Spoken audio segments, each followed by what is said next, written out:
So on the senior lecturership appointments and promotions, there was only one case where we had a challenge. And in that particular case, this applicant is a PhD student applying for promotion to senior lecturer. We looked at his publications, and of the 6 publications he submitted, about 4 of them he was the 5th or 6th author, and then one he was the 3rd author. That was the highest ranking position in his submission.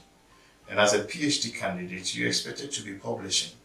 So if at this level you are not a single author or a corresponding author, and you are doing PhD, it's something that it's just not acceptable. So we call the candidate and advise the candidate that, look, no, at your level you should be first author and in a number of the publications you are doing. So you need to go and work on that before you can bring it for promotion to senior lecturer. And that was it.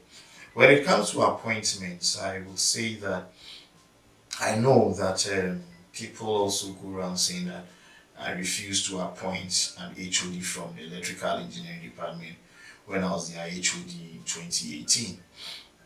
And let me tell you what happened. When I took office as the acting HOD for electrical engineering in 2018, there was no PhD candidate in the department. One who had already started his PhD had abandoned the PhD.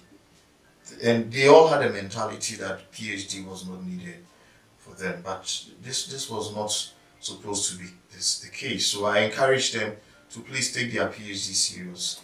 And the one who had abandoned it, I encouraged him to go and restart your PhD that you did. And I pushed them to please look for PhD opportunities, because in this academic environment, it is very, very necessary. And no wonder when GTech came to do auditing of staff in UNE, especially at electrical, almost all of them were queried and were given years that they should enroll and make sure that they submit their progress report to the university. Otherwise, they will be taken off as staff of this university. So when I was there and I was about to exit as an HOD, I engaged the Vice Chancellor then to discuss who would take over from the department. And the Vice Chancellor made it clear to me that he has observed that department, the staff there, need to upgrade themselves and need to work on their PhD. And a few of them had started doing that. And he wanted them to focus on this. So he told me that he would not want them to bring any administrative responsibilities upon themselves. And therefore, he would rather look for a senior lecturer in adjunct within the engineering faculty to be able to take it up. I engaged the Vice Chancellor on 3 different occasions on this. When he told me I could not nominate anyone from the department, and so some of the staff came to engage me and ask me why I didn't do the nomination. And I told them that this is the position of the Vice Chancellor that he has expressed to me. And then also, I promised them that I will go and engage the Vice Chancellor again, whether he will have a change of mind.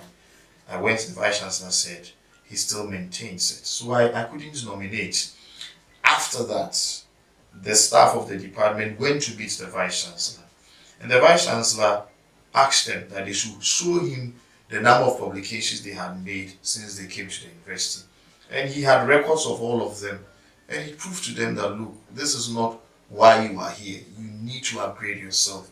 And this is how it all happened. So it was not me in particular preventing anyone from being appointed, but the conditions of the staff at that stage and the vision of the Vice Chancellor for them was the reason why we could not make any proposal for any of them to be appointed. Thank you.